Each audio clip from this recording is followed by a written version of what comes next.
kokia mano nesėkmių priežastis?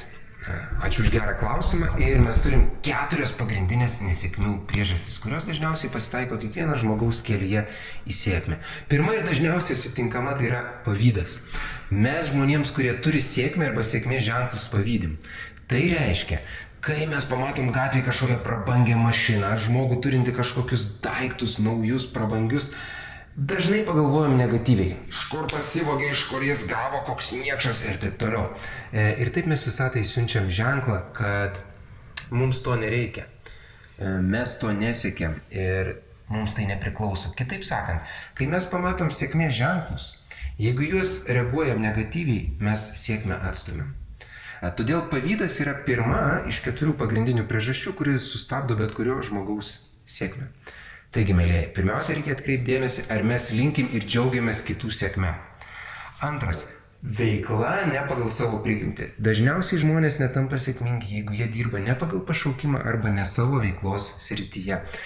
Tai yra, jie dirba darbą, kur galbūt jiems gerai moka, bet kuriame jie nejaučia įkvėpimo ir gyvenimo prasmės. Kaip Viktoras Franklas pasakytų, logoterapijos nėra. Trečias, greitų rezultatų troškimas. Mes dažniausiai norim čia ir dabar rezultatų. Esam tinginiai investuoti laiką ir savo darbą.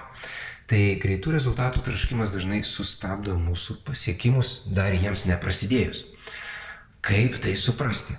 Reikėtų išmokti, darant savo veiklą, kokią jūs ją darot. Galvoti apie kokybę ir apie kitų žmonių laimę, o ne apie rezultatus, kurie pasieks mane. Jeigu mes koncentruosimės į kitų žmonių sėkmę ir laimę ir galvosim savo darbo eigoje apie juos ir ne apie rezultatus, kaip patį svarbiausią dalyką, tada vėlgi sėkmės vibracijos bus labiau linkusios ateiti į mūsų gyvenimą. Ir 4 punktas tai neramus protas. Daugeliui žmonių priartėjus prie savo gyvenimo sėkmės pritrūksta paskutinio žingsnelio. Ramių sprendimų ir truputį palaukti.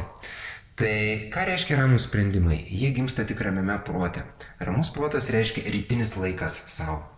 Kiekvieną rytą reikėtų skirti bent kelias minutės paskaityti kažkokios dvasingos, harmonizuojančios jūs knygos. Na, pavyzdžiui, kaip aš dažnai rekomenduoju Kelionę namo, Renatas Vamė.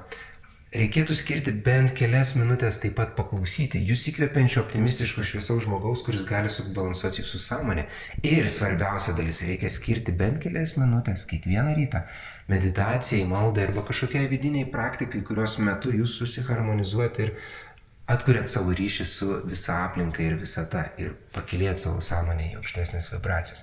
Taigi, mėlyje, 4 pagrindinės priežastys, kurios mus stabdo nuo sėkmės. Tai yra pavydas, veikla ne pagal savo prigimtį, greitas rezultatų troškimas ir pats svarbiausias dalykas – neramus protas, kurio mes taip ir nemėgstam nuraminti.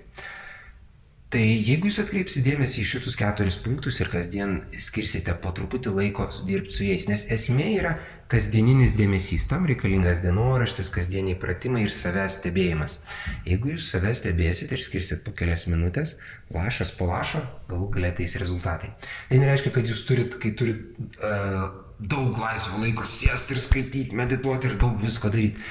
Tai nepakeis, tai nieko nepadės.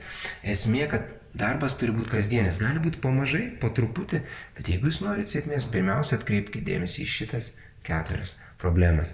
Ir dar pats svarbiausias dalykas, jeigu jums nesiseka gyvenime, dar taip pat reikia dalintis. Dalintis tuo, ką turit geriausia, savo žiniomis, savo nuotaiką, laiku, eiti savanoriauti į įvairias organizacijas, aukoti įvairiems labdaringiems dvasiškiams projektams, dvasinių knygų leidybai ir taip toliau. Kągi, sėkmės jums ir gero laiko bandant.